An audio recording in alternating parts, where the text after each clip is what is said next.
What's up, everybody? It's your boy AD, and that's all day. And I'm here to do the Raw review for July 3rd, 2023. This was basically the 4th of July, after Money in the Bank Raw. And I'm going to go through this. We got Seth freaking Rollins. Right, Finn Balor's return allowed Seth freaking Rollins to evade the Damian Priest Money in the Bank cash in attempt. Oh man, I mean, this ending was like, it almost like the match was pretty predictable. I mean, I even felt it coming when it was happening, but the ending though is like, man, it could have actually been something, but instead, like the goofiest stuff happens. Like I always say, what luck Seth has it that the Judgment Day magically can't be together now all of a sudden, like all this time, right? But let's get into it. The show starts off with Cody Rhodes brawl with Brock Lesnar. So I know y'all like, what, huh? Well, first Seth came out, and then it was the same old boring, oh, dumb song. Boring. I'm so tired of this. That song is not even that great. It really isn't. I think Chris Jericho's song is better than his song. I mean, Seth's song, don't even really got no words to it. Some of these other songs, people be singing the words and all of that. All y'all doing is howling like animals or something in the audience. That's all y'all really doing, man. And y'all do it way too much. Way too much. So it's like every show he got to get his ass kissed, but Roman got to be dealing with all types of bullshit and drama. Meanwhile, Seth just every episode gets his ass kissed, gets all the spotlight, gets all this time to talk, gets the most easiest book matches, always protected. Mighty strange that's happening for Seth, but not Roman. Anyways, Cody Rhodes came out, and then that's when I was like, oh, like that's crazy. Now you're gonna have Cody go against Seth for the belt, that the second place title that don't mean really much or nothing, that they're trying to make you think does, but it really don't. And then Cody, so I'm like, okay, now I'm a little interested though, because I'm like, okay, this would be Seth's first real threat. Because Seth hasn't really had any real threats yet. And then soon as Cody was about to talk, boom, Brock's music hit. And then I'm like, damn, I'm just shaking my head like, no. I'm like, no. I'm like worried as hell because that used to happen all the time on SmackDown, right? On SmackDown, that will always happen. Cody Rhodes would just get beat up. I mean, on Raw, my bad. Cody Rhodes always getting beat down by Brock on Raw. He's still running around with the cast, I think. Nah, I guess he did rip it off. It looked like he had it on though. But yeah, so I was worried, man. But then Cody ran out. Cody started attacking him. They started going at it. And then it got into the ring and it was some reversals. And then Cody ended up hitting the Cody cutter. And I was like, yeah. I was like, yeah, Cody cutter, Cody cutter. So it's not over with between, but that here go again though. Like every time Cody is about to do something new or go for a belt or something, here it go. Brock shows up and just wants to just beat you up. I had people been saying for the longest that they were gonna have a three way, a three rematch. This would be the third match, and yeah, from what it's looking like, that's what it's looking like, man. But the question is Cody really gonna win it? That's the question. Then we had the Judgment Day told Seth freaking Rollins to watch his back. So right after that, it goes right back to Seth. So yeah, while all of that happened, Seth just moved out the way. He was just outside the ring, some champion he is. And then here he goes, standing in front of three members of the Judgment Day, saying and doing whatever he wants. And then they don't even attack him. Like, I swear they protect Seth way too much. That's how you know Seth is not that good. Because why do they keep protecting him so much? Like right here, let this would have been anybody else. They probably would have got attacked, anything. Remember, Dominic was running around slapping Cody, but he don't want to slap Seth. And Seth can just diss them right in front of their faces. When I first seen this, I instantly knew it. I'm like, watch, it's going to be Dominic fighting him. Just to just prolong it. Because it looked like Priest is going to cash in on Seth. Sipping my little coffee. So that was boring and weird. Like I said, I can't stand Seth Rollins. Honestly, I just can't stand him. He's not a great champion. He is boring, corny, lame, goofy. You know, he's not even got the best build. Like he comes out wearing corny clothes, corny outfits, corny hairstyles. He's not cool in any kind of way. Not really. And then his song is just so damn annoying. And then it's just here it go where people who I mean, Seth Rollins was, for the past I don't know how many years was never really a top contender.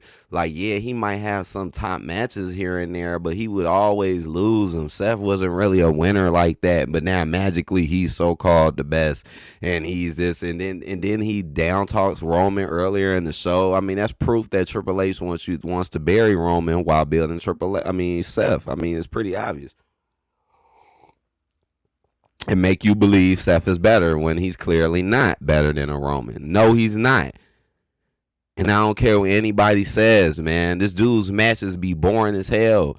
I don't understand why anybody would like this dude. Boring ass matches. Every time Seth have a match, I'm like, boring. This ain't finna be nothing. Just like AJ, just like Finn, just like the Finn Balor match. The only reason why that was a little something is because Judgment Day is going through it. And so imagine if that wasn't happening. It would have been even more boring. His finisher is boring. He does the pedigree sloppy. I should just make a whole video just about Seth Rollins and why I don't like Seth Rollins, man. Cause I mean he's just like a irritating ass champion. I'd rather see Damian Priest hold this too. I'm dead serious. There's some people out there saying give it to Dominic. Now I ain't saying all of that, but I've heard some people say that like, man, just give it to Dominic. Right? Even Dominic will probably have a more entertaining run.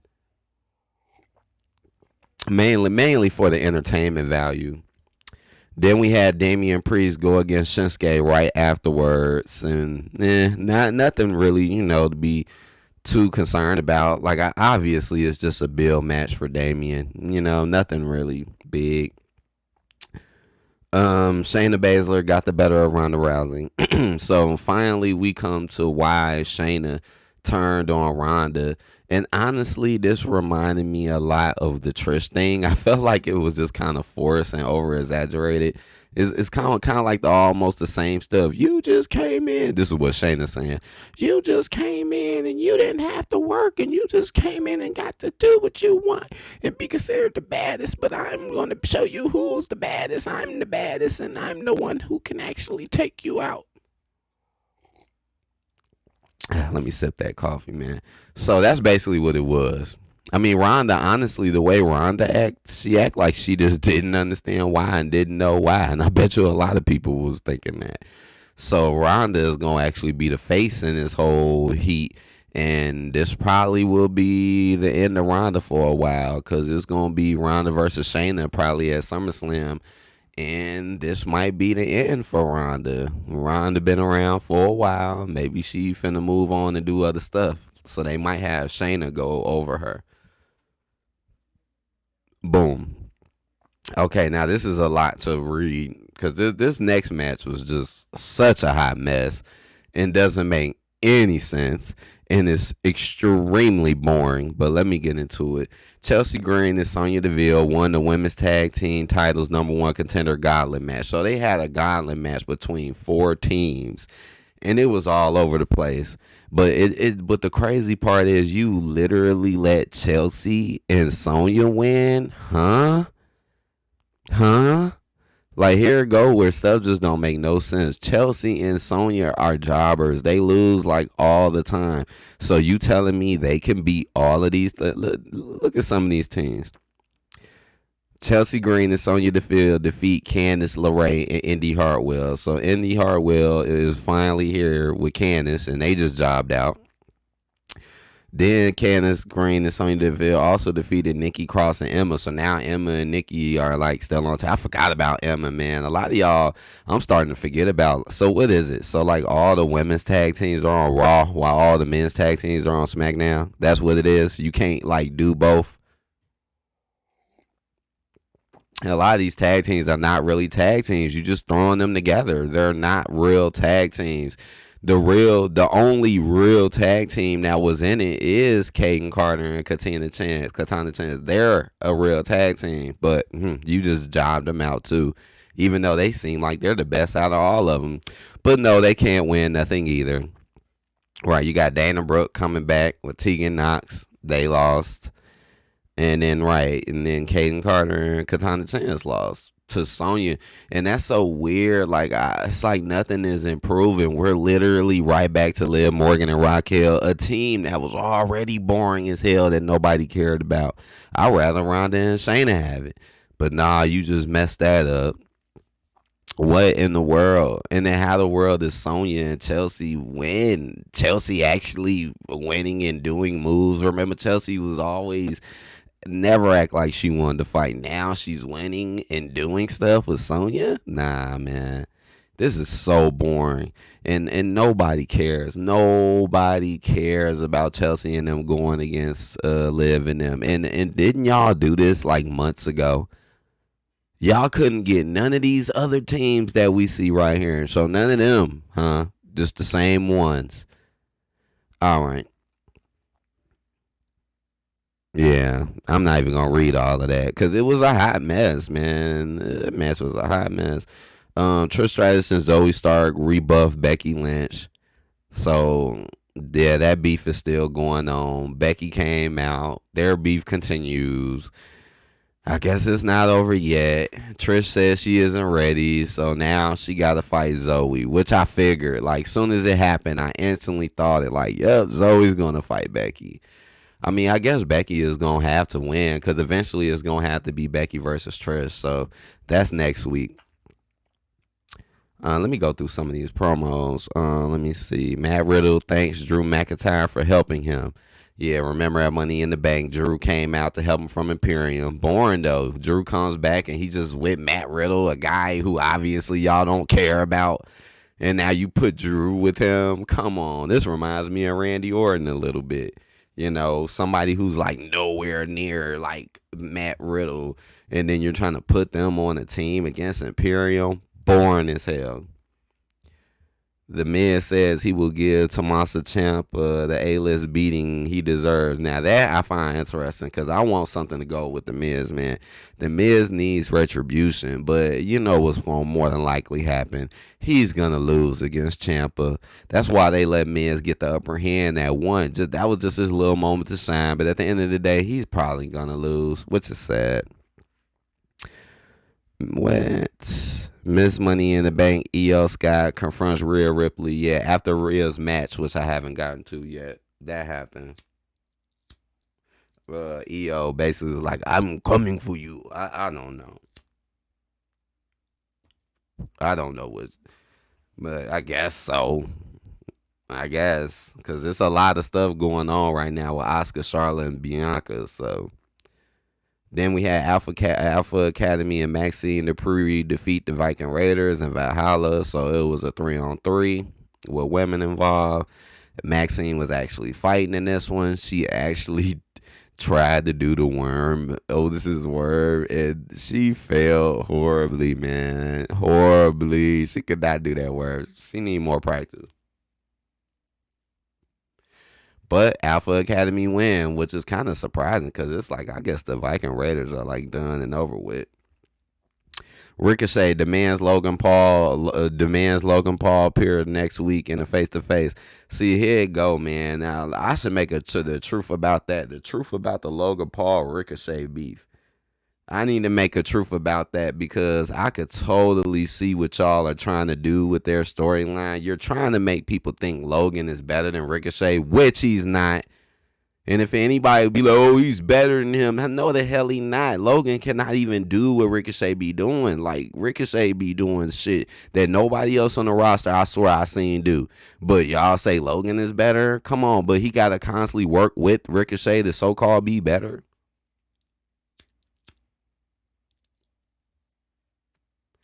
It's annoying as hell.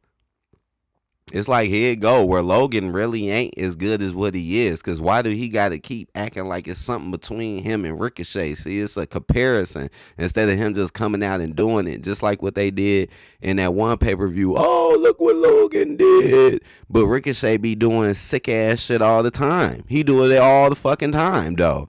And but everybody want to say, "Oh, Ricochet, he injured Logan Paul." Logan Paul act like he ain't know what the fuck he was doing either. Okay, it was just a heat of the moment. Shit happens. Logan could have did it better with his placement. Y'all just love to talk shit about certain people without spitting the facts. Bronson Reed is inescapable. Man, nobody give a damn. You ain't doing nothing, Bronson Reed. I don't know why they keep giving him these promos like he's gonna do something. What happened to Indus? They're disappeared. Where's Omos?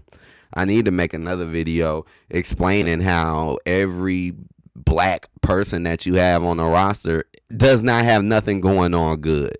And I find that strange too. So you telling me every single black person on the roster is in a very bad situation? Really? Yeah, I need to make some on that too. Cause really, just go through it. I'm gonna go through it. For real. For real. Just like this show. Name one black person that I mentioned that had anything going on in this show. And I talked about a lot of stuff. Notice there's not a single black person being mentioned doing anything. Notice this. The only black person you got was Katana Chance, but she lost. They always make her lose. Come on, you put Sonya in them over the Katana and the other girl, and here it go again where they're actually pretty good. I like that team. But nope. They don't deserve a title shot. Real Ripley defeats Natalya to retain women's world title. Boring. And here it go where shit just doesn't make sense. If Rhea can destroy you 2 times in a row like she did, how in the world are you magically able to fight back a little bit? Even though Natalya hasn't had no builds, no winning matches like that, nothing. It doesn't matter. It's still boring as hell and stupid, and we already know Rhea is gonna win. Like, here it go again. Bianca and Asuka and all, they're going through all of this shit, but Rhea's just sitting back getting hella storylines from Judgment Day and having the easiest matches ever. They tweak right here. Matt Riddle defeats Giovanni Vinci. They tweak. So that was just a fast, quick match that nobody cares about. And then the end, Seth freaking Rollins defeats Dominic Mysterio by disqualification. So here it goes. Seth wins again. He wins again. He never fucking loses. Like I said, all Triple H favorites are just winning non-stop and being protected extremely hard. And we're supposed to like that. You got the whole Judgment Day here, and he still wins because of some dumb disqualification. Like, here it go. This reminds me of the Bloodline when he started making them act stupid. Now Judgment Day is acting dumb. Come on, Damian clearly could have cashed in. Why is there a beef between them anyways? It just happened out of nowhere. It's so stupid, and I feel like it's only created to protect Seth because they know Seth cannot beat them like normally would happen. So let's make them fight each other now so Seth has an upper hand on you guys. That's all what it's about, because they keep forcing these goofies down our damn throat. So this is what happened. They was outside the ring, beating up Seth. It's Dominic's match, but Damian got the upper hand, beat him up pretty bad. They worked him, threw him in the ring. Dominic told Damian to cash in, which actually was a smart decision at that point because you had the advantage. Soon as Damian was finna cash in, I thought something was finna happen too. I really did. I was like, oh, snap. Is it really finna happen? No, that did not happen. Soon as Damian was about to cash in, then that's when Finn Balor runs in and attacks Seth. And then the match just ended. Like, what the hell? So goofy. And then the show ended with Finn basically arguing with Damian. And Dominic and Rhea trying their best to try to stop them from fighting each other. That's how the show ended. Could have been so again. Seth gets protected again. such a good champion, but has all of this protection, and has very boring ass matches that are predictable as hell. And y'all sit there and sing his dumb ass song. Like I said, y'all not even saying any words. What, burn it down? Y'all ain't saying that. Anyways, I hope y'all enjoyed this. Like, comment, subscribe if you haven't. You know I'll be going through more of these damn shows. Scale of 1 to 5, I'll give this a 2.0 out of 5. That's what I'll give it. I hope y'all enjoyed this one. And I will try to make some more detailed videos on more of the storylines. See you guys later. Peace.